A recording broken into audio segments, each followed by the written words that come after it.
Of course, we have a tragedy, and all of the cowards in Congress come out and say we need to take away people's rights because of criminals. Huh. Let's talk about that real quick. Guys and gals, I mentioned it on the morning video here that our Labor Day sale at Blackout Coffee has started. Almost knocked myself in the face. You can grab anything you want over at our coffee store online, blackoutcoffee.com/GNG, and save 23% with code LABORDAY23. Link is down below. Thank you for your support of our company. We're growing because of you. We send coffee overseas to our troops. We have coffee, tea, and hot chocolate. In case you don't drink coffee, we got other stuff for you. The swag's pretty darn cool as well. All right, let's get into this little story. So yesterday, while I was having some struggles with the airlines and getting home, we all know what happened in Jacksonville. Unfortunately, a madman committed terrible atrocities against people based off of the color of their skin, according to what's come out of the manifesto. And of course, all of the people who only seek absolute power, they all right away started saying it's the gun. In fact, here's the King Coward himself. In fact, it sounds like he's recording this in a bathroom somewhere because he's so tough. Here's Eric Swalwell.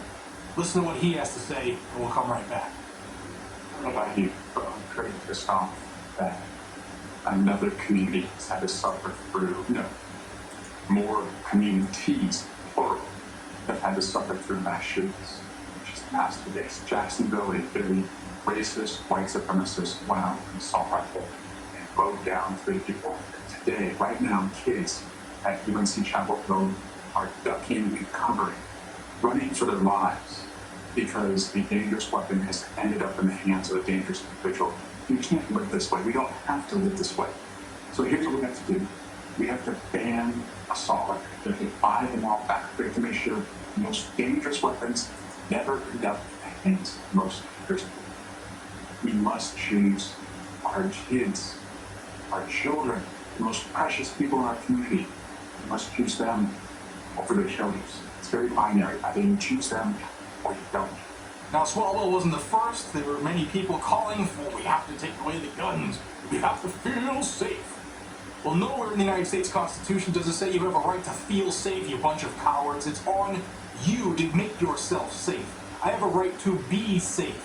That's why I utilize my Second Amendment. I will be safe. My family will be safe. We will not be cowards or victims. And then came the press conference in Jacksonville, and the sheriff fielded some questions, the same type of questions we have no matter where this type of incident takes place across this country. You always hear the same agenda-driven questions. They try to get him on the gotcha. And then the sheriff said this. There was no flag that could have come up to stop him from purchasing those guns. As a matter of fact, it looks as if he purchased those guns completely legally, and all the FFLs did what they were supposed to have done to make sure that there were no issues. So therein lies the difficulty. When a person grabs a hold of a gun with hateful intentions, it's very difficult to stop that from happening.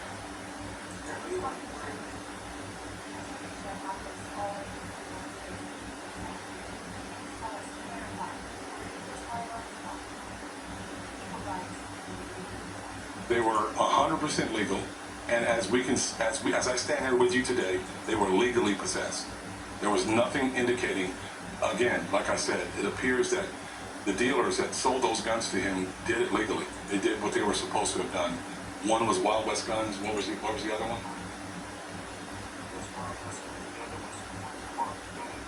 one? So it appears that they did everything that they were supposed to do as a gun dealer.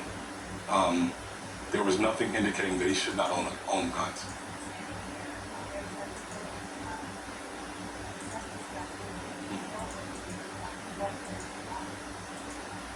Well, we have to stop people that have bad intentions. Guns, the story is always about guns. People are bad. This guy's a bad guy. If I could take my gun off right now, and lay it on this counter, nothing will happen. It'll sit there. But as soon as a wicked person grabs a hold of that handgun and starts shooting people with it, there's the problem. The problem is the individual. Now, guns are a tool that people use to do horrible things. But it's the individuals that wield these things. So we are working hard to try to stop that. But in this situation, in this case, there was nothing illegal about him owning the firearms.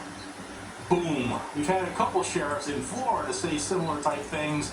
I just wish that all law enforcement would get on the train of defending people's rights, not trying to strip them from people. Yeah, I said it.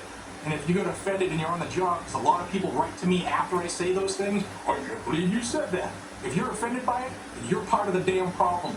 Check yourself, because the United States Constitution says what it says. It does not say that there shall be jackbooted thugs. It does not say that people's rights depend on how the individual chief feels about it. It does not say that people's rights get stripped, because people want to feel safe. And I spent a couple days up in Massachusetts speaking at the Goal event, talking to people about advocacy, and that's what we need right now. You watching this video, what have you done to advocate for our freedoms?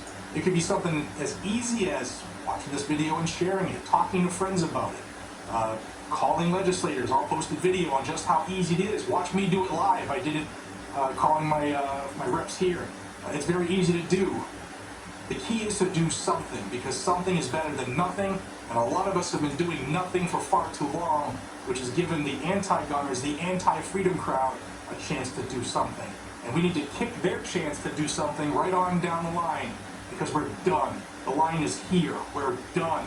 Let me know what you think about this and anything else I said in this, because today's one of those days I just don't care. My back is jacked from sitting in planes all day long and sitting in an airport.